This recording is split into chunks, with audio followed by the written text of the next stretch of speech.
नमस्कार अमरावती। अमरावती महानगर पालिका इलेक्शन 2017 में आपकी समस्याएं एवं आपकी अपेक्षाएं जानने के लिए मैं शबनम आ रही हूं आपके प्रभाग में। नमस्कार मंडळी, मी प्रसाद येतोय तुमच्याकडे अमरावती महानगरपालिका सार्वत्रिक निवडणूक 2017च्या या रणसंग्रामात। अमरावती महानगरपालिका सार्वत्रिक निवडणूक 2017च्या या निवडणूक रणसंग्रामामध्ये आम्ही येत आहोत आपल्या प्रभागापर्यंत। आपल्या समस्या, आपल्या अपेक्षा, आपला उमेदवार कसा असावा हे जाणून घेण्यासाठी बघत रहा जीटीपीएल सेटअप बॉक्स नंबर 72 वरती आणि यूसीएन सेटअप बॉक्स नंबर 81 वरती रोज सायंकाळी 7 वाजता, पुन्हा प्रक्षेपण रोज रात्री 10 वाजता आणि परत एकदा रोज सकाळी 10 वाजता वीसीएन न्यूज वरती निवडणूक रणसंग्राम। देखते रहिए वीसीएन न्यूज पे रणसंग्राम 2017। पाहत रहा वीसीएन न्यूज वर रणसंग्राम 2017। पाहत रहा वीसीएन न्यूज। माझं मत उज्ज्वल भारत घडवू शकतं। महानगरपालिका निवडणुका येऊन ठेपलेल्या आहेत आणि आज आपली वीसीएन न्यूजची टीम आहे भारतीय महाविद्यालय परिसरात। इथे आपल्याकडे युवा वर्ग आहेत मोठ्या संख्येने, त्यांच्याशी आपल्याला संवाद साधायचा आहे। त्यांना येणाऱ्या महापालिका निवडणुकीबद्दल काय वाटतं, त्यांचा नगरसेवक कसा असावा, नगरसेवकांकडून त्यांना काय अपेक्षा आहे। हॅलो गाईज, सगळ्यात पहिले सगळ्यांचं चर्चेत मनापासून स्वागत आहे। प्रामुख्याने आज आपण महापालिका निवडणुकीला सामोरं जात आहोत। नगरसेवक कसा असायला पाहिजे, सगळ्यात पहिले तुझ्या मनात काय येतं? नगरसेवक असा असला पाहिजे की आपले जे काही अडणारे कामं आहे ते झाले पाहिजे आणि सर्वांनी वोट त्यालाच केलं पाहिजे जो कामं करेल। आणि त्यानंतर जे आपल्या सोसायटीमध्ये जे काही राबवलेले स्कीम आहे ते पूर्ण झाल्यावरच त्यांना वोट दिलं पाहिजे आणि अशा प्रकारे आपला नगरसेवक असला पाहिजे। तुझ्या मनात काय येतं, तुझा नगरसेवक कसा असायला पाहिजे? माझा नगरसेवक तर चांगलाच आहे, याच्याबद्दल मी काही बोलणार नाही। आणि मला वाटतं की बा यामध्ये सगळ्यांनी मत केले पाहिजे, सगळ्या युवा पिढींनी मत केले पाहिजे आणि मतदान केलं पाहिजे आणि हेच त्यांच्या म्हणजे समोरच्या अस्तित्वासाठी चांगलं होणार आहे। त्यामुळे म्हणजे आपल्याला म्हणजे काही पण अडचणी असल्या तर सेवकांनी त्या त्रुटीपूर्ण दूर केल्या पाहिजे आणि बाकी तर त्यांचे कामं चालूच आहेत आणि कामानुसारच आम्ही त्यांना वोट देतो। तुझा नगरसेवक कसा असायला पाहिजे मित्र? प्रत्येक नागरिकाने आपला हक्क बजावायला पाहिजे आणि मतदान हे आपला हक्क आहे। आपण आपल्या नगरसेवकाला निवडून देण्यासाठी मतदान करणं हे आवश्यक आहे आणि मतदान हे सर्वजण करतात अशी सर्वांना विनंती आहे मतदान करणे। बिलकुल, हा एक असा स्तुत्य उपक्रम आहे। इथे ही सगळी युवा वर्ग जरी असले तरी प्रामुख्याने ती तुम्हाला सांगताय वीसीएन न्यूजच्या माध्यमातून की सगळ्यात पहिले तुम्ही तुमचा मुख्य हक्क म्हणजे मतदान हे सगळ्यांनी करायला पाहिजे। महापालिका निवडणुकीला मित्र आपण सामोरं जात आहोत। प्रामुख्याने नगरसेवक निवडत असताना तू कुठल्या गोष्टी बघणार आहेस? प्रामुख्याने जसं बघितलं की निवडणुकीच्या बाबतीतने जे सांगायचं झालं तर की नगरसेवकचे जे काम आहे ते त्यांनीच सगळ्यात पहिले त्यांनी केले पाहिजे। दुसरी गोष्ट म्हणजे आजकाल मला स्मार्ट सिटीचा उपयोग चांगल्या प्रकारे झाला महानगरपालिकेत आणि जे कॉलेज विद्यार्थी स्टुडंट आहेत त्यांच्यासाठी कोणी म्हणजे स्टुडंट बाहेरगावावरून आहेत त्यांच्यासाठी बस सुविधा उपलब्ध केली पाहिजे। हे तर बरेचदा असे येते की अकोली आपण तिकडल्या एरियात जाणार तर इकडे बसचा स्टॉक नाही, त्याच्याने असं आहे की कॉम्बो बॅग असले पाहिजे आणि हरेक एरियातने मुलांसाठी लायब्ररी सीन असले पाहिजे, हे माझी इच्छा आहे। तुझा नगरसेवक कसा असायला पाहिजे? माझ्या मते नगरसेवक पहिले तर चारित्र्यवान असला पाहिजे। गुंडे वगैरे यांना न निवडता चारित्र्यवान नगरसेवक यांना निवडायला पाहिजे। अजून लोकांना नगरसेवकाकडून जास्त अपेक्षा नसतात, फक्त त्यांनी रोड, नाल्या आणि पावसाच्या वेळेस जे गटार साचलेलं असतं ते त्यांनी स्वच्छ करायला पाहिजे। अजून ते नाही फक्त चुनावाच्या वेळेस ते घरोघरी जातात परंतु नंतर ते भटकत नाही, म्हणून त्यांनी रेग्युलर आपल्या नगराकडे आपल्या वार्डमध्ये लक्ष द्यायला पाहिजे। बस एवढंच माझं म्हणणं आहे। बिलकुल, पालिका निवडणुकीला आपण मित्र सामोरं जात आहोत। चांगले रस्ते, चांगल्या नाल्या, हाय स्मार्ट लाईट, नळाला पाणी या सगळ्या आपल्या बेसिक गरजा झाल्या आहेत। या व्यतिरिक्त विकास म्हणजे काय, विकासाची नेमकी परिभाषा तुझ्या मनात काय?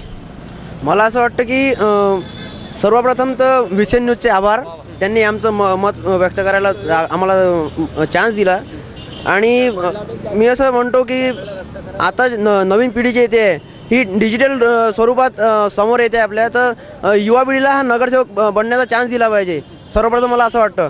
आणि त्यानंतर युवा पिढीला जर चान्स दिला आपण तर त्यांना माहिती आहे की युवा पिढीला काय आवश्यकता आहे, कशाची आवश्यकता आहे। उदाहरणार्थ लायब्ररी हवी असते एखाद्या प्रांगणात हॉल बांधून, त्यानंतर ग्रीन जिमचा पण बघतोच आहे आता उपक्रम चांगल्या पद्धतीने राबवलेला आहे। त्यानंतर अजून त्यात सुधारणा करून त्याला आपण डेव्हलप करू शकतो। त्यानंतर नुसतंच रस्ते व हे बांधून उपयोग नाही, त्याची देखभालसुद्धा आपल्याकडनं झाली पाहिजे। ही सर्वसामान्य नागरिकांना अपेक्षा असते आपल्याला. आणि आपलं नाल्या, रोड, लाईट्स हे तर झालंच. त्यानंतर नगरसेवकाने आपल्याला भेट दिली पाहिजे अशी इच्छा असते आपली. बस इतकंच मला म्हणेन. बिलकुल. इथे आपल्याकडे काही महाविद्यालयीन युवती आहेत, त्यांच्याशी आपल्याला संवाद साधायचा आहे महापालिका निवडणुकीबद्दल. त्यांना काय वाटतं? ताई, सगळ्यात पहिले सांग, तुझा नगरसेवक कसा असायला पाहिजे? तुझ्या मनात काय येतं? आमचा नगरसेवक तो ऐसा असला पाहिजे. हिंदी में बोले तो चलते ना. हमारा नगरसेवक ऐसा होना चाहिए जो मतलब जो काम रहे हमारे वो करके देना चाहिए. कोई कोई नगरसेवक ऐसे रहते कि मतलब जब वोटिंग रहती तभी काम करते और बाद में उनका काम रहने देते. मतलब अपनी लाइब्रेरी हो, सरकारी दवाखाने रहो, जहाँ नहीं है वो बनाना चाहिए उन्होंने. क्योंकि जो गरीब रहते हैं वो नहीं अफोर्ड कर सकते ना दूसरी चीज़. और किताबें भी आजकल पढ़ाई के लिए बहुत महंगे हो चुके हैं. तो लाइब्रेरी सबसे ज़रूरी है, लाइब्रेरी खोलनी चाहिए उन्होंने अपने घर के पास के व अपने एरिया में. और कोई कोई नगर सेवक मतलब जब वोटिंग रही तब ज़्यादा काम करते और वैसे टाइम पे मतलब उनको के पास जाए भी तब भी वो काम नहीं कर सकते. तो उसके बस यही अपेक्षा है कि जो काम की जिम्मेदारी उन्होंने लिए वो पूरी कर दे. बिल्कुल. अभी हम सभी लोग युवा है, 18 से ऊपर है, हम सभी लोग महापालिका चुनाव को हम फेस कर रहे हैं. तो नगर सेवक चुनने की अगर अभी बारी आ रही है तो आप उसमें कौन कौन सी खूबी देखेंगे? स्पेशली तो वो अपने काम अच्छा कर सके और उनका काम देखने पर ही हम वोटिंग कर सकेंगे. ऐसा नगर सेवक चाहिए. नहीं तो फिर वो कैसा मतलब आप आ रहे जा रहे किसी को भी वोटिंग दे रहे, ऐसा नहीं. उनका काम देख के वोटिंग देनी चाहिए. और जो मतलब वो अफोर्ड कर सकता है वोटिंग अपनी, वो उनको ही देनी चाहिए. वैसे ज़रूर. तुला काय वाटतं सांग. तू एक महिला आहेस, महिलांचे प्रश्न तू अतिशय उत्तमरित्या तू सांगू शकतेस. पालिकेनं किंवा भावी येणाऱ्या नगरसेवकांना महिलांसाठी कुठल्या अशा योजना, उपक्रम महिला सुरक्षिततेसाठी राबवायला पाहिजे तुझ्या म्हणण्यानुसार सांग. मी तर हेच म्हणणार आहे, कारण की महिलांसाठी खूप रोज चालू आहे. रोज आणि मुलीला छेडतात. का छेडतात? काऊन पोलिस नाही का? नगरसेवक पण काही करू शकत नाही. येतात छेडताना चालले जातात. का बरं? काऊन नगरसेवक नाही आहे, पोलिस नाही आहे, काहीच नाही. फक्त रिपोर्ट लिहितात, लिहून सोडून देतात. का म्हणतात आपण ॲक्शन घेऊ. का बरं ॲक्शन घेऊ? आता नाही घेऊ शकत का? मुलांचं घर माहीत आहे, पत्ता माहीत आहे, सर्वच माहीत आहे, पण आता ॲक्शन घेऊ शकता ना. असा नगरसेवक पाहिजे की त्यांना हे जेव्हा माहीत पडलं तेव्हाच ॲक्शन घेतली तेव्हा चांगलं राहते. 8 दिवसांनी, 15 दिवसांनी, 1 महिन्याने घेतली तर ॲक्शन काहीच फायदा नसतात. म्हणून मी असा नगरसेवक पाहिजे की तो जेव्हाचं तेव्हाच काम केलं पाहिजे. इतर वेळेस काही काम नसतात नगरसेवकाचं.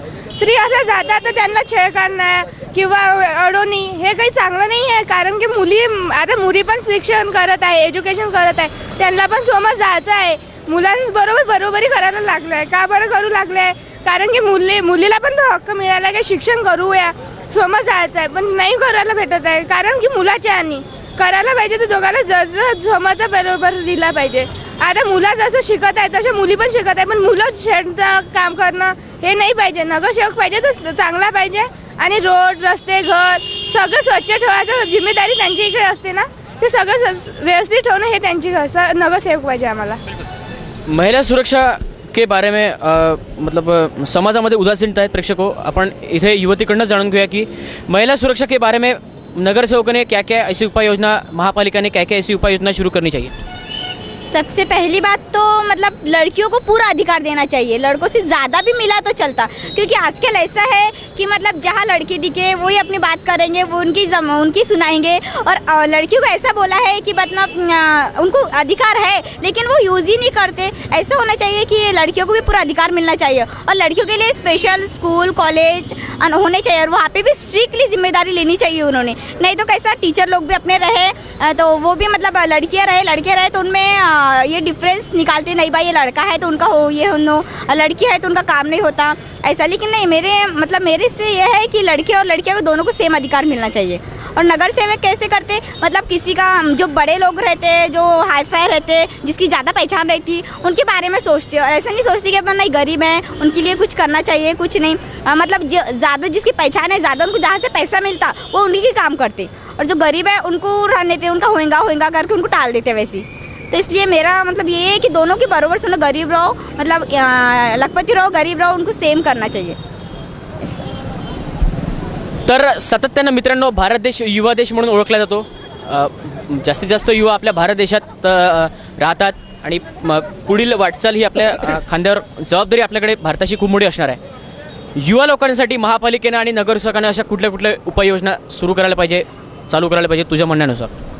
माझ्या म्हणण्यानुसार तर त्यांनी शिक्षणासाठी तर लायब्ररी, त्यांच्यासाठी पुस्तकांचा भंडार आणि अदर काही गोष्टी अशा असतात की ते म्हणजे युवा पिढीसाठी महत्त्वाच्या असतात, त्यांना त्या पुरवल्या पाहिजेत.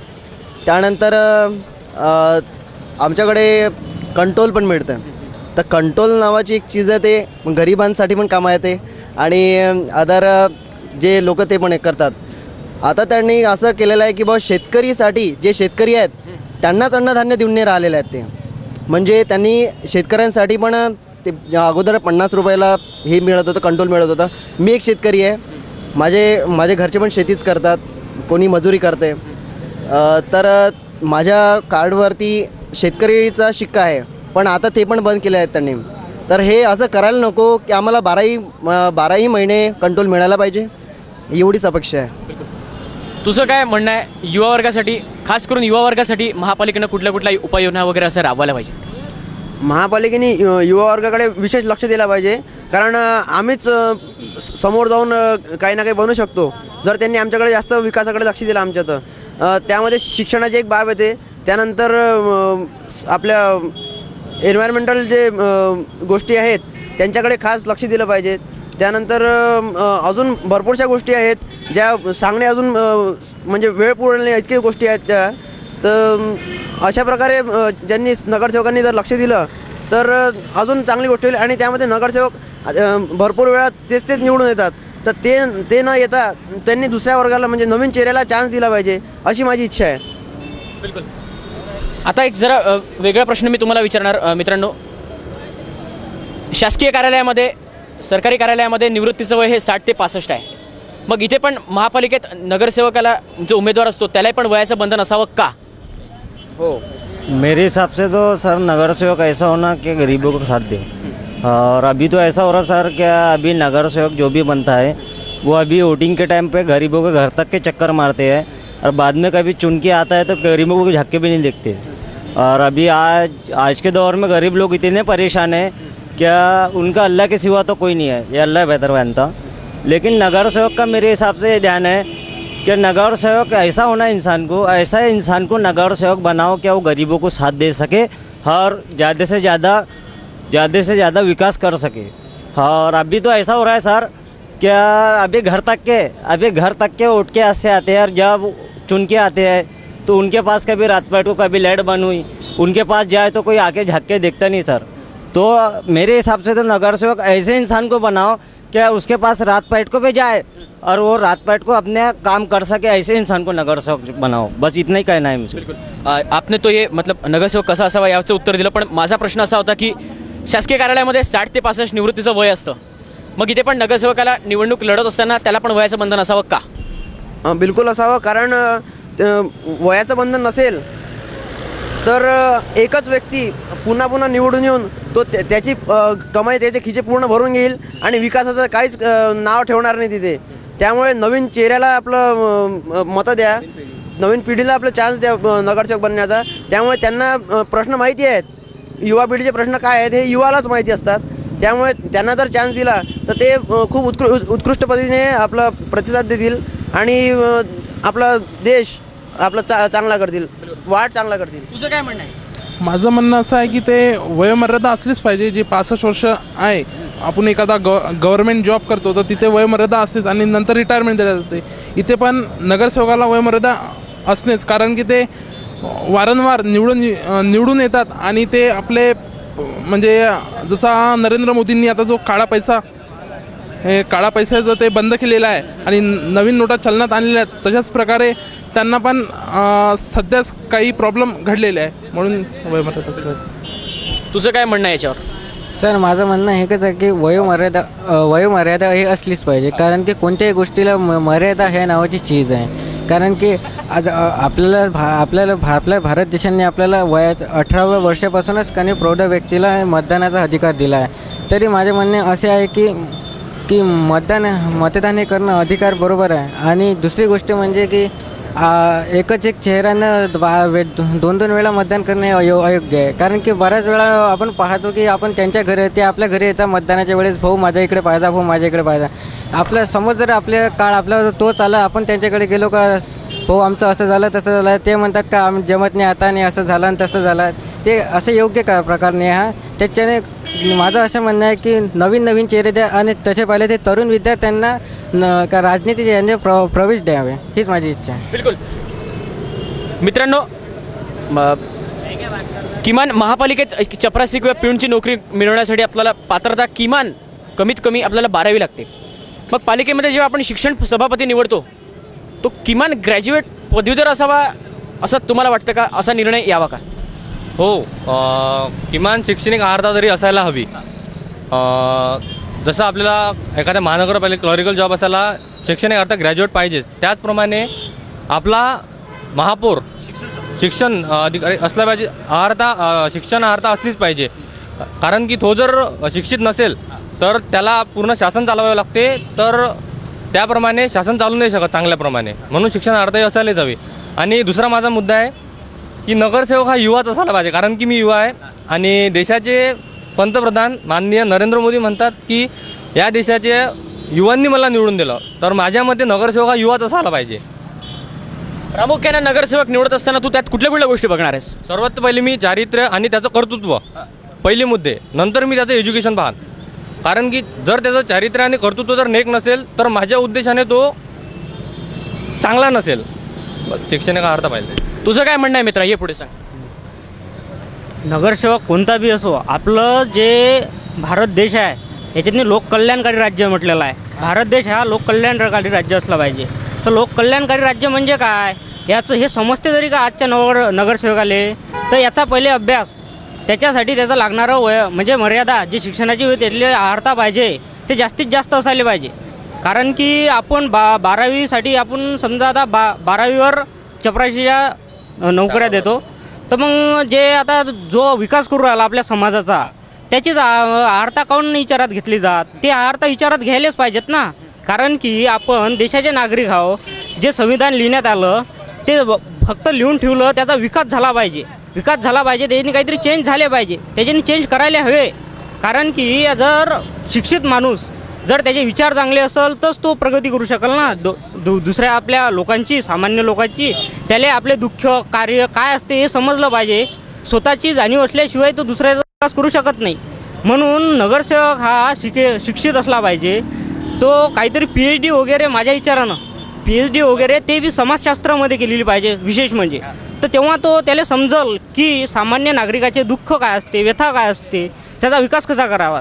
आणखी एक सर्वात महत्त्वाचं म्हणजे की आपली जी भावी पिढी आहे, आपण म्हणतो युवा विकास करल, हे विकास करल, हे समजून चालणार नाही की आपण दुसऱ्याला थोपाटून चालणार नाही.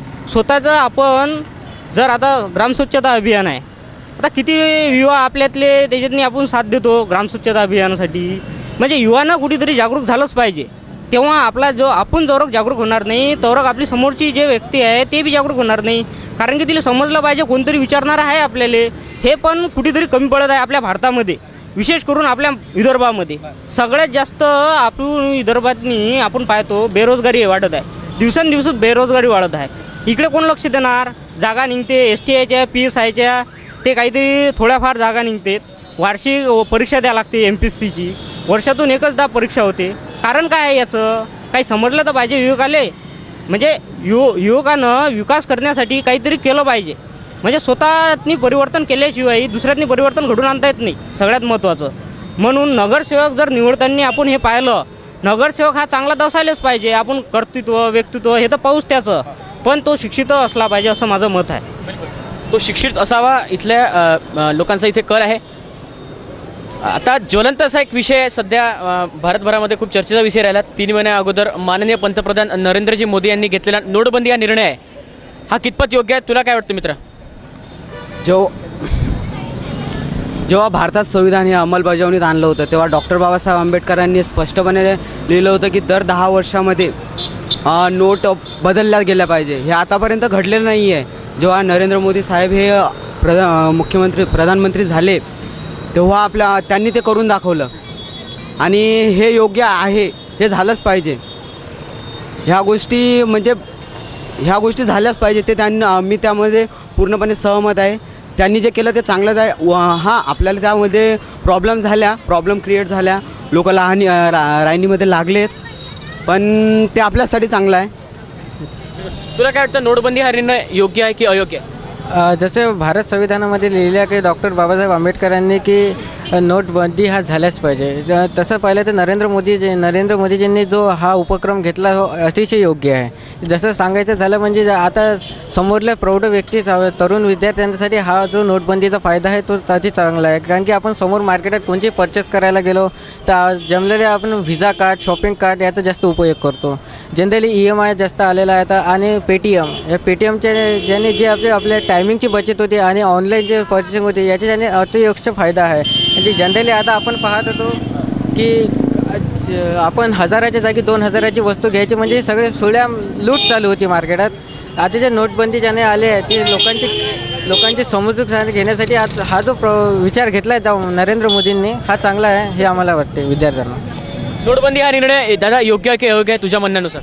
नोटबंदी हा निर्णय योग्य आहे, पण माझं म्हणणं हे आहे भारताला स्वतंत्र मिळून 68 वर्ष झालेली आहे, तर एवढ्या उशिरा का नोटबंदीचा निर्णय? याच्या अगोदर कोणत्या पंतप्रधानांना हा निर्णय काऊन नाही घेतला? मग नरेंद्र मोदीने घेतल्यावर विरुद्ध पार्टीने याच्यावर आक्षेप का घेतला हे बी महत्त्वाची गोष्ट आहे. आपल्याला कुठल्या पक्षाबद्दल असं वगैरे काही वक्तव्य करायचं नाही आहे. एक जस्ट युवा लोकांचं मत घेत आहे हा निर्णय योग्य आहे की अयोग्य आहे, आणि योग्य असेल तर मग कशा प्रकारे, अयोग्य असेल तर तो का नाही? हा जो निर्णय घेतला नोटबंदीचा हा योग्य आहे. कारण की सामान्य नागरिक जे आहे भारतातले सामान्य नागरिकाजवळ हा काळा पैसा नाही आहे.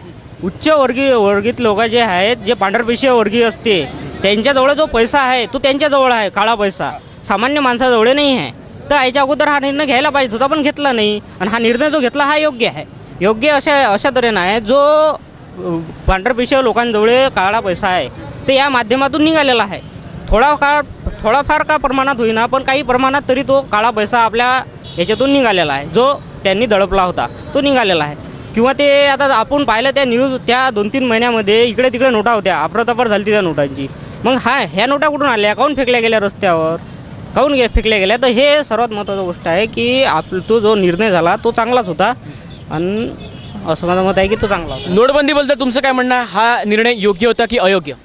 निर्णय योग्य होता, पण त्या नोटबंदीच्या अगोदर यांनी पूर्वनियोजना करायला पाहिजे होती की बा आपण नोटबंदी करत आहे,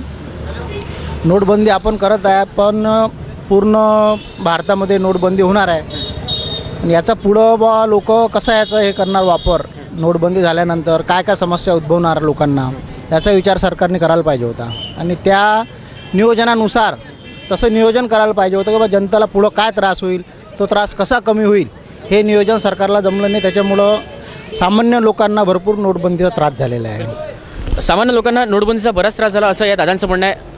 नोटबंदी निर्णय योग्य की अयोग्य? हा एका प्रकारचा योग्यच निर्णय म्हणावा लागेल, पण जे मोठे व्यवहारिक माणसं आहे ते भारतातला पैसा दुसऱ्या देशात नेऊन त्या बँकेत टाकायचे, त्यामुळे तो काळा बाजार होता तो आणखी वाढला. म्हणून नरेंद्र मोदींनी हा निर्णय योग्य असं. तुझं काय म्हणणं आहे? माझ्या मते नोटबंदीचा निर्णय हा योग्यच आहे, त्यामुळे मी नरेंद्र मोदीचं स्वागत करतो. परंतु त्यामुळे काही तोटे झालेले आहे. अंमलबजावणी पद्धतशीररित्या झालेली नाही, हे त्यांना निर्णय आधी माहीत होता तरी अंमलबजावणी नीटरित्या झाली नाही. तोटा म्हणजे एक बाजार समिती आज ठप्प आहे, त्यामुळे सर्वात जास्त जर नुकसान झालं असेल ते शेतकऱ्याचं. आणि दुसरं म्हणजे आज कुठलीही वस्तू घ्यायला गेलं तर 2000ची चेंज लवकररित्या मिळत नाही, त्यामुळे तो एक तोटा झालेला आहे. आणि जे लोकांची वस्तू आणि सेवा विकत घेण्याची जी टेंडन्सी आहे ती कमी झालेली आहे, त्यामुळे GDP लेवल हा कमी होण्याची शक्यता आहे. एवढं माझं मत आहे नोटबंदीबद्दल. तर प्रेक्षको, आज आपली VCN न्यूजची टीम भारतीय महाविद्यालय परिसरात दाखल झाली होती. इथे आपण बऱ्याच प्रश्नांविषयी आपण त्यांच्याशी संवाद साधला. महापालिका निवडणुकीबद्दल त्यांना काय वाटतं, येणारा नगरसेवक कसा असावा, महापालिकेकडनं जो नगरसेवक आपण निवडून देणार आहोत त्याच्याबद्दल त्यांच्या अपेक्षा, युवतींबद्दल खास करून आपण त्यांच्या प्रतिक्रिया घेतल्या, महिला वर्गासाठी जे प्रश्न असतील हे सगळं काही आपण जाणून घेतलेलं आहे. आणि आता ही मुलं तुम्हाला काहीतरी संदेश देऊ इच्छितात. लोक मतदान कराच, आणि मतदान करणे आपली ही प्राथमिक गोष्ट आहे. त्यामुळे मतदान करणे हा आपला हक्क आहे, आपण गेलंच पाहिजे आणि आपला हक्क बजावलाच पाहिजे. तिथे मतदान केल्याने आपल्या सर्व सामाजिक गोष्टी दूर होतील आणि आपल्याला जे पण सुविधा आहे त्या पूर्ण होतील. आणि गरिबांना सर्वात महत्त्वाची गोष्ट हेच सांगतो की गरीब लोकांनी पण मतदान करा. त्यांच्या कामाव्यतिरिक्त त्यांचं मतदान एक महत्त्वाचं काम आहे, ते काम तुम्ही पूर्ण करा. त्याने तुमचं म्हणजे आर्थिक शोषण होते ते पण कमी होईल आणि बाकी त्यांना खर्च वगैरे जे काही असेल ते. माझ्या मते तर गरीब लोक मतदान करतातच, पण जे मोठे लोक आहे त्यांनी पण मतदान केलंच पाहिजे. कारण की निवडणूकमध्ये जो पैसा वाटला जातो तो गरिबांनाच दिला जातो. मोठे लोक त्यामध्ये इन्क्लूड होतच नाही. माझ्या मते सर्वांनी मतदान केलेच पाहिजे. तर प्रेक्षको, आज आपण होतो भारतीय महाविद्यालय परिसरात येथील विद्यार्थ्यांशी आपण संवाद साधला येणाऱ्या महापालिका निवडणुकीबद्दल त्यांना काय वाटतं. कॅमेरामॅन वैभवसोबत मी प्रसाद, राजापेठ, अमरावती.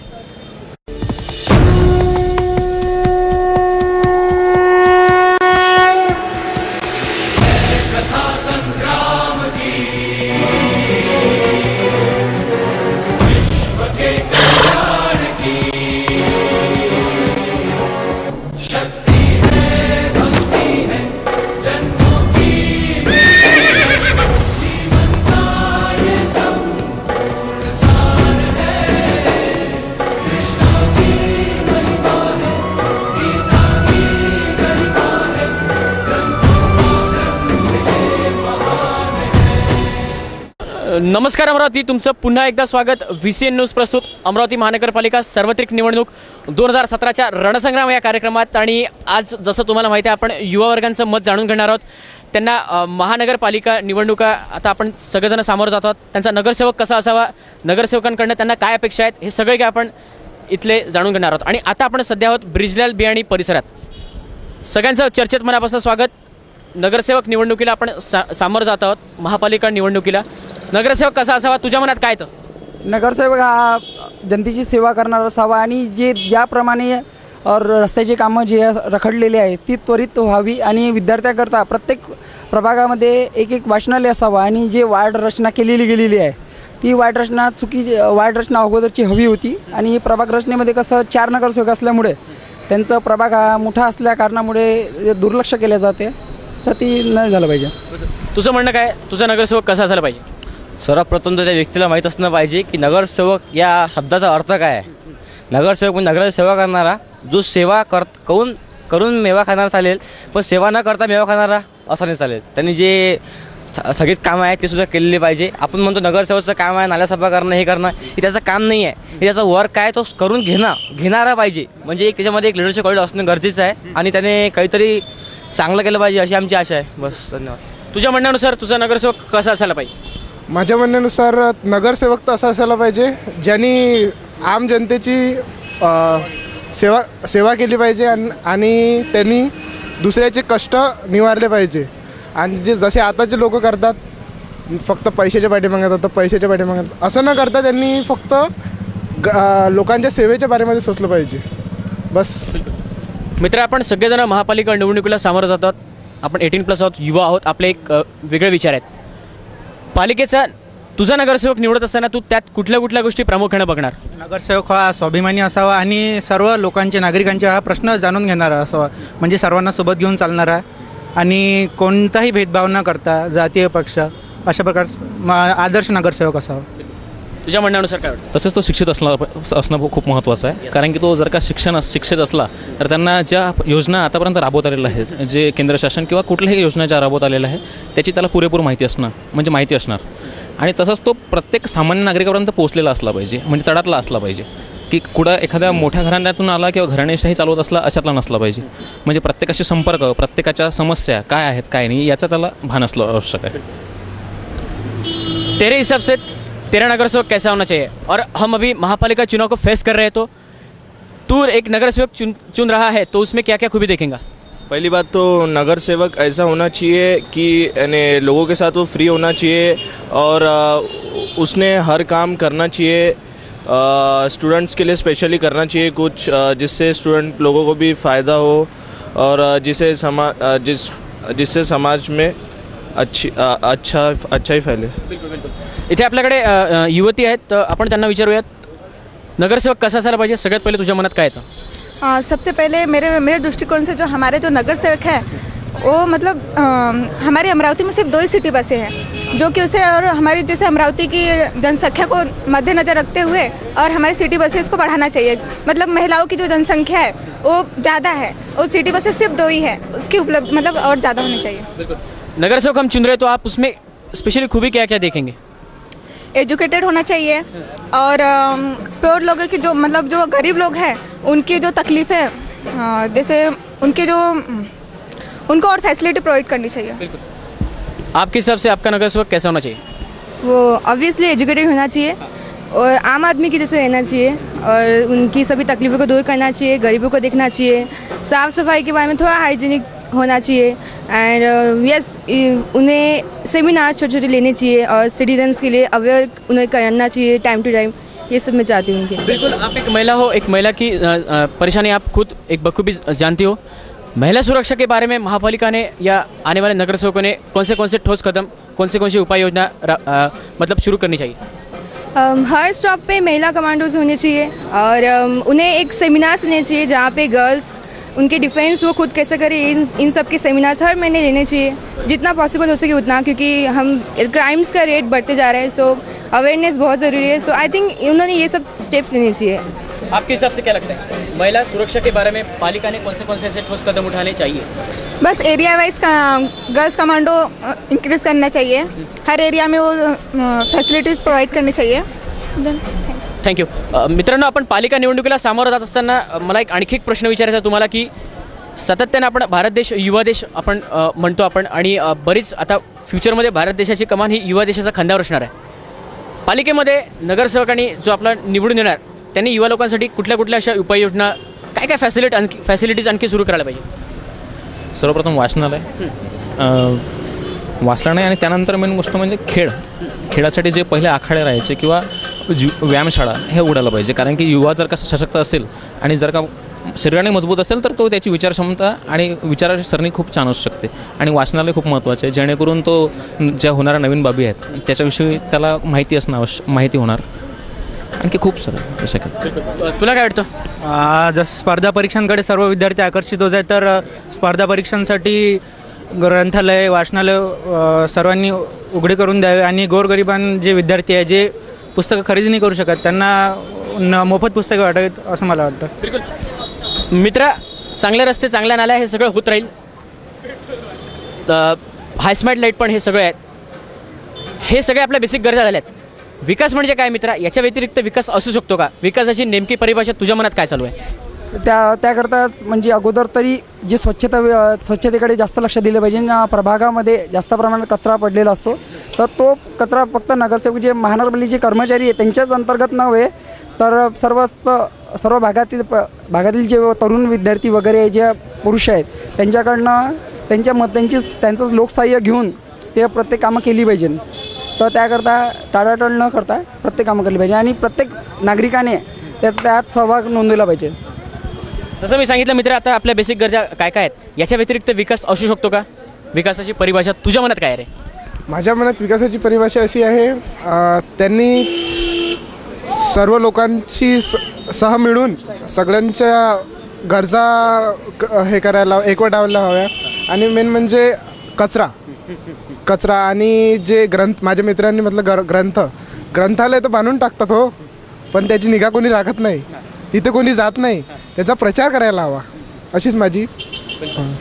महापालिका निवडणुकीला सामोरं जातात, नगरसेवक निवडत असताना तू कुठल्या गोष्टी प्रामुख्याने बघणार?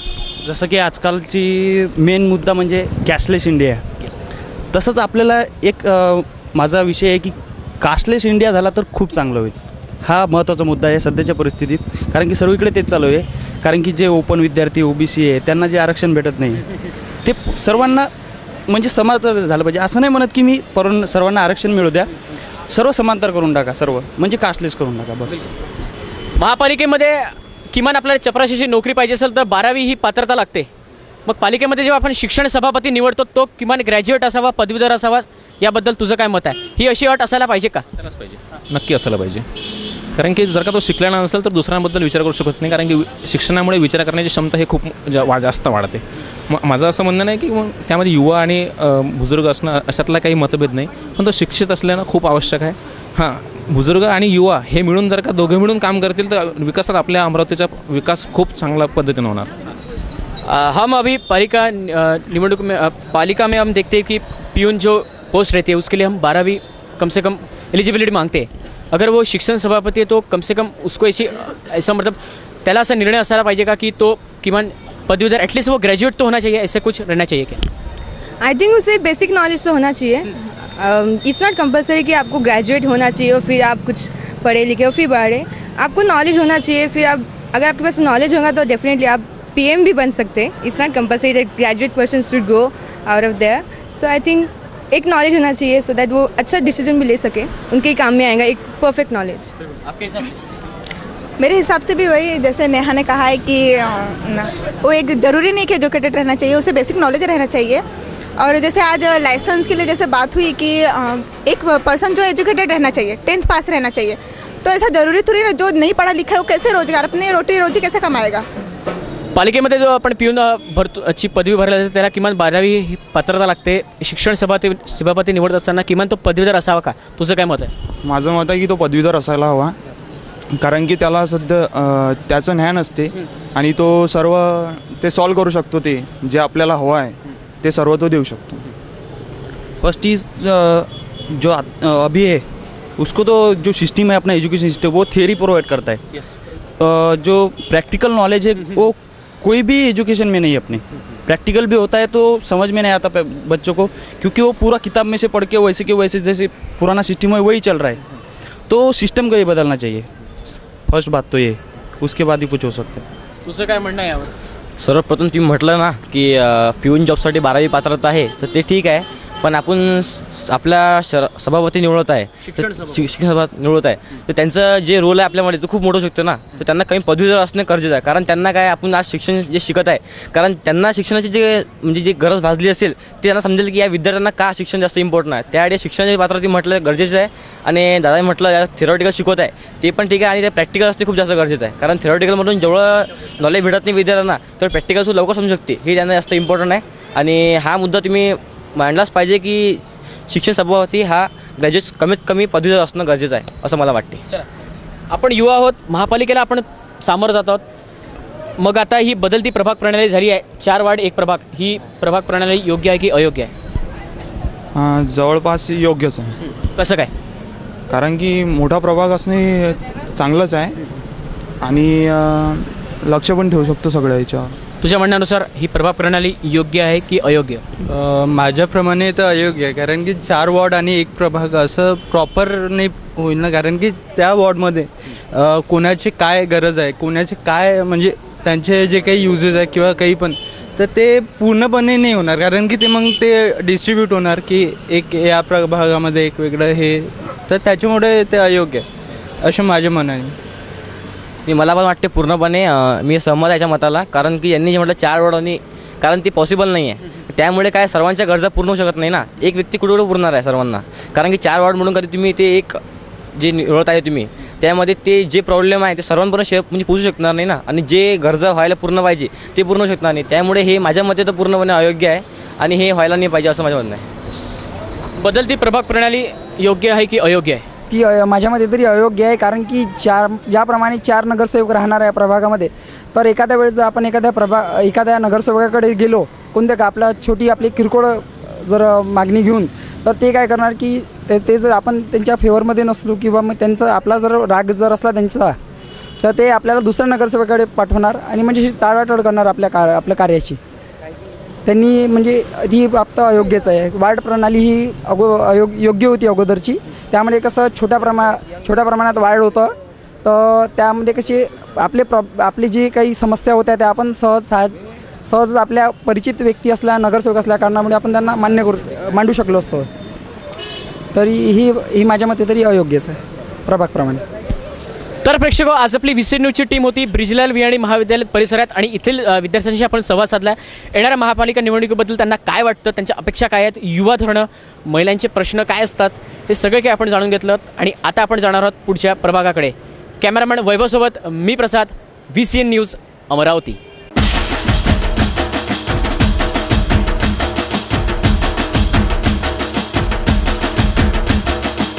नमस्कार अमरावती। अमरावती महानगर पालिका इलेक्शन 2017 में आपकी समस्याएं एवं आपकी अपेक्षाएं जानने के लिए मैं शबनम आ रही हूं आपके प्रभाग में। नमस्कार मंडळी, मी प्रसाद येतोय तुमच्याकडे अमरावती महानगरपालिका सार्वत्रिक निवडणूक 2017च्या या रणसंग्रामात। अमरावती महानगरपालिका सार्वत्रिक निवडणूक 2017च्या या निवडणूक रणसंग्रामामध्ये आम्ही येत आहोत आपल्या प्रभागापर्यंत। आपल्या समस्या, आपल्या अपेक्षा, आपला उमेदवार कसा असावा हे जाणून घेण्यासाठी बघत रहा GTPL सेटअप बॉक्स नंबर 72 वरती आणि UCN सेटअप बॉक्स नंबर 81 वरती रोज सायंकाळी 7 वाजता, पुन्हा प्रक्षेपण रोज रात्री 10 वाजता आणि परत एकदा रोज सकाळी 10 वाजता VCN न्यूज वरती निवडणूक रणसंग्राम।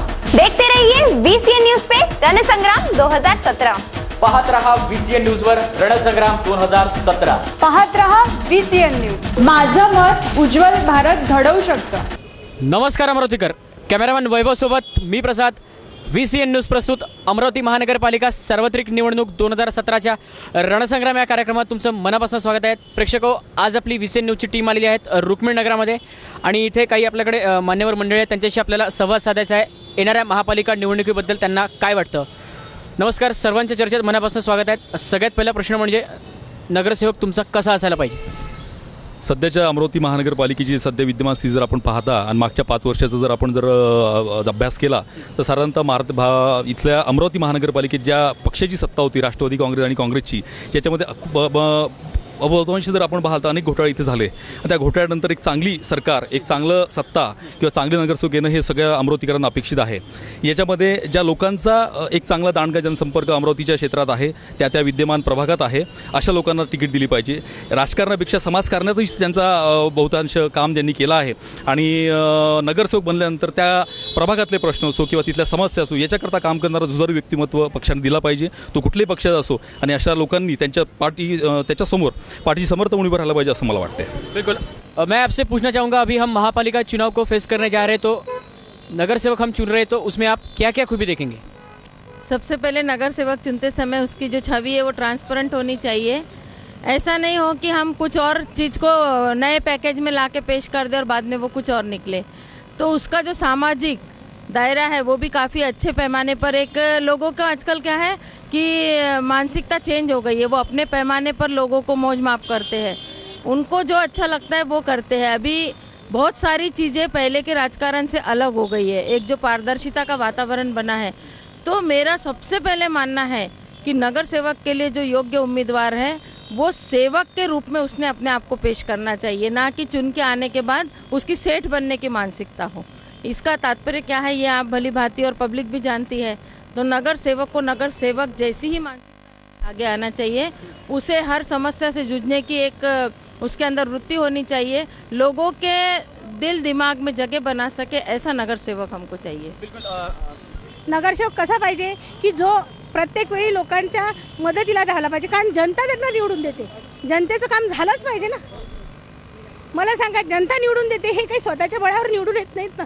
प्रत्येक नगरसेवकांनी आपलं कर्तव्य निमूटपणे पार पाडावं, कारण निधी त्यांना बाहेरूनच येतो, काही ते स्वतः खर्च करत नाहीत ना, असं मला म्हणायचं आहे। बिल्कुल, आपके हिसाब से विकास की परिभाषा क्या होनी चाहिए। विकास की परिभाषा एक सुशिक्षित समाज को जब तक हाथ में काम नहीं मिलता, ऐसे कितने ही बेरोजगार लोग हैं जो पढ़े लिखे हैं, कुछ ऐसे हैं जिनके अंदर हुनर है, वो कमाना चाहते हैं लेकिन उनको कोई व्यवसाय नहीं है, कोई रोजगार नहीं है। तो ऐसा जब तक हमारे समाज का हर तबका आखिरी घटक तक हम उनको रोजी रोटी से नहीं लगा सकते, तब तक विकास पूर्ण नहीं होता, ऐसा मेरा मानना है। बिल्कुल, आप एक महिला हो, महिला की परेशानी आप भली भांति जानती हो। मेरा ये मानना है कि आने वाले चुनाव में जो हम नगर सेवक चुन के देंगे तो उन्होंने महिला सुरक्षा के लिए ऐसे कौन से ठोस कदम उठाने चाहिए। महिला सुरक्षा के मद्देनज़र पुलिस तो अभी भी है, पुलिस अपना काम करती है। सबसे पहली बात है एक काउंसलिंग शुरू करनी चाहिए, लोगों की मानसिकता बदलनी चाहिए। अपराध पुलिस के आने से नहीं रुकते, लोगों की मानसिकता बदलने से अपराध रुकते हैं। तो एक सुशिक्षित समाज के द्वारा अशिक्षित समाज को जो ये इस तरह के अपराध करते हैं उनको हमने कहीं ना कहीं जाके उनकी काउंसलिंग करके परिसंवाद के द्वारा या जन जागृति के द्वारा उनकी मानसिकता बदलने की कोशिश करना चाहिए। सबसे पहली बात है कि जिस दिन इंसान ने सोच लिया मुझे अपराध नहीं करना है, उस दिन से किसी पुलिस की ज़रूरत नहीं पड़ेगी। तो अपराध करने वाले कौन है? अपराध करने वाले हमारे बीच के लोग हैं। उनके हाथ में काम नहीं है, उनके पास बहुत सारा समय ऐसा है जो उन कैसा स्पेंड करे उनको पता ही नहीं है। तो महिला अपराध पे अंकुश लगाने के लिए एक अच्छा पुलिसिंग तो हमने देना चाहिए, लेकिन उसके साथ में महिलाओं को खुद को भी अवेयर करना चाहिए। यंग जो पॉपुलेशन है, युवा लोगों में जनजागृति लानी चाहिए कि आपके भी घर में माँ बेटी बहन है। इस प्रकार से अगर हम जनजागृति के कार्यक्रम करते हैं या उनके साथ में इंटरेक्शन करते हैं तो पुलिस से जो रोक लगनी है उससे कहीं अधिक हमारे प्रयास इसमें सफल हो सकते हैं। ताई, तुम्हाला विचारायचं आहे मला की महापालिकेमध्ये किंवा येणाऱ्या भावी नगरसेवकाकडनं महिला सुरक्षिततेसाठी कुठले असे ठोस पावलं उचलायला पाहिजे? महिला नगरसेवकांसाठी तर आता म्हणजे प्रत्येकजण आपला सक्षम आहेच महिला, पण जे त्यांच्यासोबत जे कार्यकर्ते असतात हे असतात त्यांचं पण हे चांगलं पाहिजे अंडरस्टँडिंग त्यांच्याबद्दलचं। आणि बाकी जे आपण पोलिसांनी तर दिलेलंच आहे प्रोटेक्शन, पण जे यंग पिढी आहे, यंग पिढीमध्ये जो आता मोबाईलमुळे याच्यामुळे जो हे होऊन राहिलेला आहे, तर तो थोडा नगरसेवकांतर्फे जर एरियांमध्ये जनजागृती प्रोग्राम्स वगैरे घेतले मुलींसाठी स्पेशली कॉलेजमध्ये, तर खूप काही जागेवर येऊ शकते बरंच काही, असं मला वाटते। आणि नगरसेवकांनी हे करायला पाहिजे स्वतःहून पुढे। जसं की आपण बघतो की शासकीय कार्यालयामध्ये निवृत्तीचं वय हे 60 ते 65 असतं, तर मग इथे पण महापालिकेमध्ये आपण जेव्हा नगरसेवक उमेदवार असतो त्याला पण वयाचं बंधन असावं का? अर्थात असतंच पाहिजे, कारण की हे करताय की महानगरपालिकेत जेव्हा आपण सभागृहात जातो किंवा त्या महानगरपालिकेचा एक प्रतिनिधी म्हणून जेव्हा तुम्ही वार्डात काम करता, प्रभागात काम करता, तेव्हा एक युवा उमेदवार किंवा याची जर वयोमार्ग जर आपण गाठून ठेवली, एक साधारणतः 50 ते 55 पर्यंत जर चांगली उमेदवार प्रत्येक पक्षाने जर दिले तर त्याची काम करण्याची क्षमता ही बाकीच्या त्या वयोवृद्ध कुठल्याही उमेदवारापेक्षा नक्कीच जास्त असेल। त्याचं काम करण्याचा आकत जास्त असेल, त्याची भूक चांगली असेल, जेणेकरून विकासाची भूक ज्याला म्हणायची झाली, तर या सर्व अनुषंगाने युवा एक चांगली उमेदवार सगळ्या पक्षाने दिले पाहिजे, याच्याबद्दल काही शंका नाही, ते असलीच पाहिजे। आपलं काय म्हणणं आहे? वयोमर्यादा तर असलीच पाहिजे, कारण काय होतं बरेच नगरसेवक एकदा दोनदा तीनदा सातत्याने निवडून येतात, पण माणसाचं वय वाढलं की त्याचा परफॉर्मन्स कमी होत जातो किंवा त्याच्या वार्डातून त्याचं लक्ष उडत जातं। एक तरुण प्रतिनिधी जर असला तर त्याला संपूर्ण वार्डामध्ये फिरता येतं, त्याच्यात उत्साह असतो, क्रयशक्ती असतं। त्याच्यामुळे आता नवीन सगळ्या तरुणांना आता चान्स द्यायला पाहिजे महानगरपालिकेत, असं मला वाटतं। बिलकुल, सर्व तरुणांना इथे चान्स मिळायला पाहिजे असं आपलं म्हणणं आहे। मग महापालिकेत असं युवा लोकांसाठी अशी कुठली युवा धोरणं वगैरे सुरू करण्याबाबत तुमचं काय म्हणणं आहे यावर? महानगरपालिका कसं स्थानिक स्वराज्य संस्था असल्यामुळे तिची व्याप्ती कमी असते, म्हणजे एक युवासाठी फार त्याचे असे धोरण ते राबवू शकत नाही। पण एक हेल्थ क्लब आहे, चांगली लायब्ररी आहे, डिजिटल लायब्ररी आपण महानगरपालिकेतर्फे चालवू शकतो। आपली बस सुविधा त्या मानाने फारशी चांगली नाही, तर आपली तर भरपूर, अमरावती म्हणजे एक एज्युकेशन हब आहे, तर बस ज्या सर्व्हिसेस आहेत त्यात आपण काहीतरी इम्प्रूव्हमेंट्स करू शकतो। एवढं आपण महानगरपालिकेच्या लेवलवर एवढं करू शकतो। म्हणजे मैदानं जी की महानगरपालिकेचा विषय असतो, अमरावती शहरात जर आपण जर पाहिलं तर मुलांना खेळण्याकरता जी मैदानं आहे त्या मैदानाकरता अनेक अशी की जिथे ज्याच्यामध्ये हे झालं आहे, तर मैदानं जर आपण कमीत कमी जोपासली, त्या महानगरपालिकेतला तो प्रभारी नगरसेवक असो किंवा महानगरपालिकेच्या अखत्यारीतले पदाधिकारी असो किंवा शासकीय लोक असो, तर यांना खेळण्याकरता चांगले ग्राउंड्स अमरावती शहरात झाले पाहिजे। क्रीडा क्षेत्रात एक फार मोठं हनुमानवायक प्रसारक मंडळ आमच्या इथे आहे आणि याच्या व्यतिरिक्तसुद्धा एक चांगल्या क्रीडा प्रबोधिनी इथं होणं आवश्यक आहे, जेणेकरून जास्तीत जास्त चांगले खेळाडूसुद्धा अमरावती शहरात तयार होतील, असं एक आकस किंवा असं एक मानस त्या महानगरपालिकेच्या याच्या संकल्पनेत असला पाहिजे। शिक्षणाचे घर पुणे तर मावशीचे घर हे अमरावती आहे, तर त्या हिशोबाने आपल्या इथे जे काही होतं आहे, आज युवकांना जॉब मिळत नाही आहे आणि शिक्षित पोरोपोरी एवढे आहे की त्यांना पुणे मुंबई जावं लागतं। माझं असं म्हणणं आहे की नेत्यांनी जितके जास्त होऊ शकते तितके इथे कामं आणावी आणि तो वार्ड मेंबर असो वा आमदार असावा किंवा पालकमंत्री असो की कुठलीही असो यंत्रणा। 4 वार्ड 1 प्रभाग ही प्रणाली योग्य आहे की अयोग्य आहे तुमच्या म्हणण्यानुसार? प्रभागात आता कसं आहे, दिवसेंदिवस अमरावती शहरात आता बाहेरून येणारी लोकसंख्या प्रचंड वाढत चाललेली, त्याच्यामुळे वार्ड सगळे मोठे होतात। आणि एक उमेदवार सगळ्या वार्डातल्या सर्व नागरिकांना सगळे रस्ते आणि हे याला न्याय देऊ शकेल असं मला तरी वाटत नाही. त्याच्यामुळे प्रभाग पद्धतीला मी माझं तर समर्थनच राहील. दुसरी गोष्ट असं आहे की अपक्षचा जो घोडेबाजार वगैरे चालतो त्यामुळे काय होतं, जरा महानगरपालिकेच्या विकासाला जरा खीळ लागतो. त्याच्यामागे पक्षाचं जर एक संघटन असलं तर महानगरपालिकेचं जे वाटचाल आहे ती अधिक वेगाने होऊ शकेल.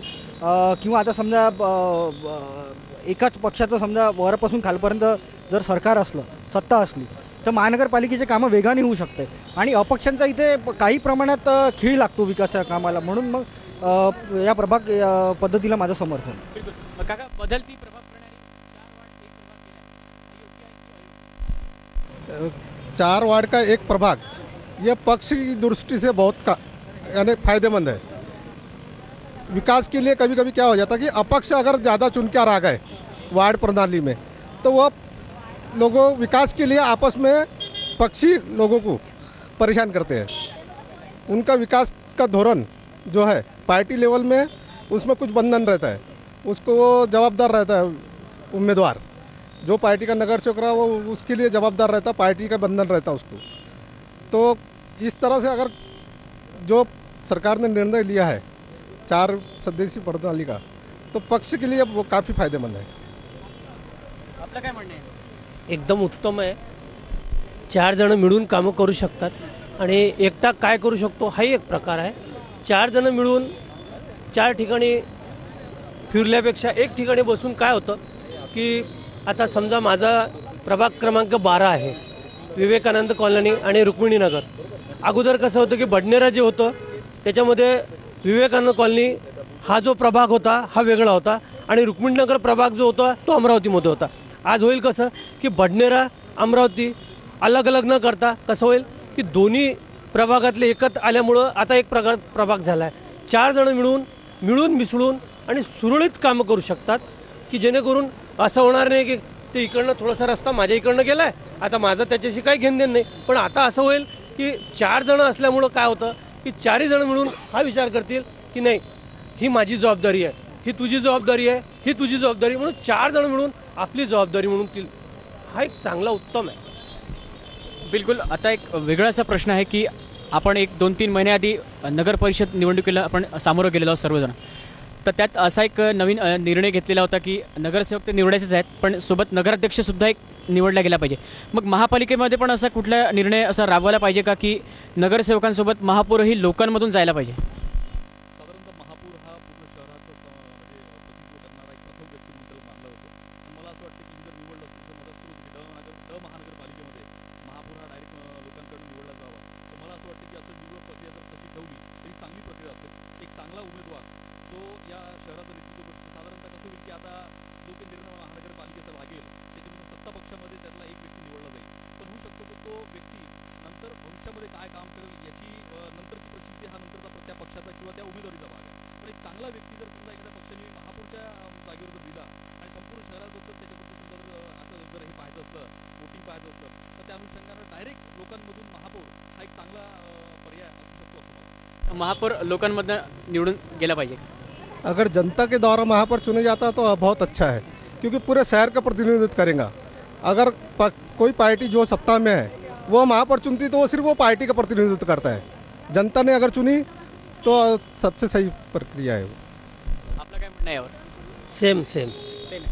चला तर आता एक महत्त्वाचा आणि ज्वलंत विषय अगदी त्याला 2-3 महिने उलटलेले आहेत. मान्य बघा, स्वच्छ भारत सुंदर भारतचा मोदीजींनी जो अभियान सुरुवात केली होती त्याचं पूर्ण आपण भारत शहरात पाहिलं, पूर्ण भारतात जर पाहिलं तर अतिशय सुंदर एक मानसिकता लोकांची तयार झाली. हा सामान्य माणूस कोणत्याही खिशातून कचरा टाकताना किंवा बाहेर असा कचरा टाकताना विचार करतो, कारण की तो विचार करतो की ज्या स्वच्छ भारत सुंदर भारताचा जो अभियान सुरू आहे त्याकरता मी सुद्धा बाधिला आहे. दुसरी गोष्ट डिजिटल इंडिया जो करप्शनचा सगळ्यात मोठा बाऊ आपल्या पूर्ण भारतात होता, जो आजपर्यंतच्या अनेक सरकारांमुळे पण कुठल्या प्रयत्नामुळे तो झाला नाही. तर कॅश किंवा रोकड किंवा रोखमध्ये जो काही सगळा व्यवहार होतो याच्यावर जर डिजिटल इंडियाच्या माध्यमातून जर रोख लागला तर मला असं वाटतं की भ्रष्टाचार सगळ्यात मोठा आळा बसेल. एक ट्रान्सपरंट सगळा जो कर जो भारत सरकारचा कर अनेक रुपयांमध्ये, लाखो रुपयांमध्ये, करोड रुपयांमध्ये डुबला जातो तो कमीत कमी डिजिटल इंडियाच्या माध्यमातून डुबला जात नाही.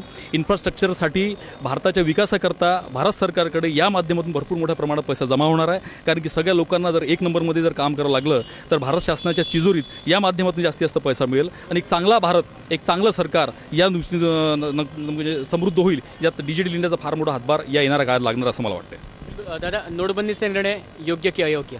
योग्यच आहे, कारण जास्तीत जास्त डिजिटल करन्सीला जितकं आपण प्राधान्य देऊ तितकं करप्शन पण कमी होतं.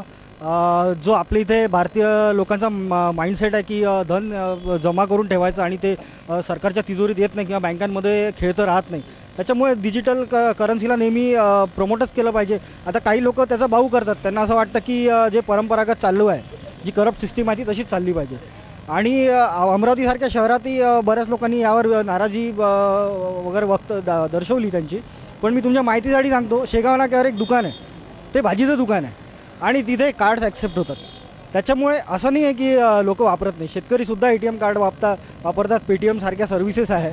त्यामुळे तुमची पण सेफ्टी आहे ना. महिलांना, आता महिला कॅश जर घेऊन फिरतील तर ते अनसेफच आहे ना, पण त्यांनी कार्डचा जर जास्तीत जास्त वापर केला तर चुकीचं काय आहे. त्याच्यामुळे नोटबंदीचा निर्णय तर चांगलाच आहे.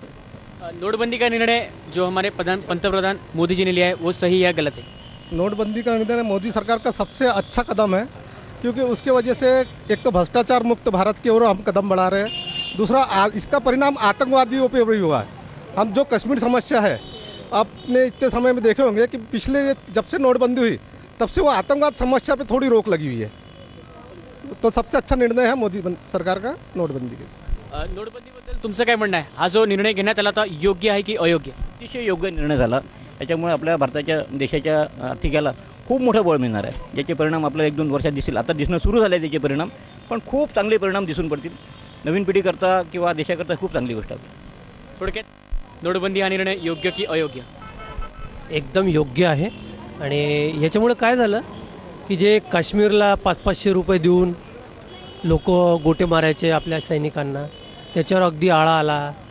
आणि ऑस्ट्रेलियामधून जी शाई यायची ती आणि आपली पाकिस्तानमधून आपली आणि इंडियाची आणि पाकिस्तानची नोट एकाच ठिकाणी छापल्या जात होती. तर त्याचा फायदा जो होता तो पूर्ण आतंकवादी संघटनेला होत होता. तर त्याच्यावर पूर्णतः आळा आला आणि एकदम योग्य निर्णय आहे.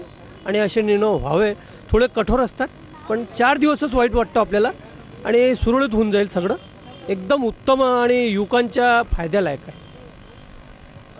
तर प्रेक्षको, आज आपली VCN न्यूजची टीम अमरावती येथील प्रभाग क्रमांक 12मधील रुक्मिणीनगरात आज आपण इथे आलेलो होतो. इथल्या काही मान्यवर मंडळींशी आपण चर्चा केली. नोटबंदी असो, नगरसेवक कसा असावा, भावी नगरसेवकांबाबत त्यांना काय अपेक्षा आहेत, ह्या सगळ्या गोष्टींचा आपण इथे उलगडा घेतलेला आहे. आणि आता आपण जाणार आहोत पुढच्या प्रभागाकडे.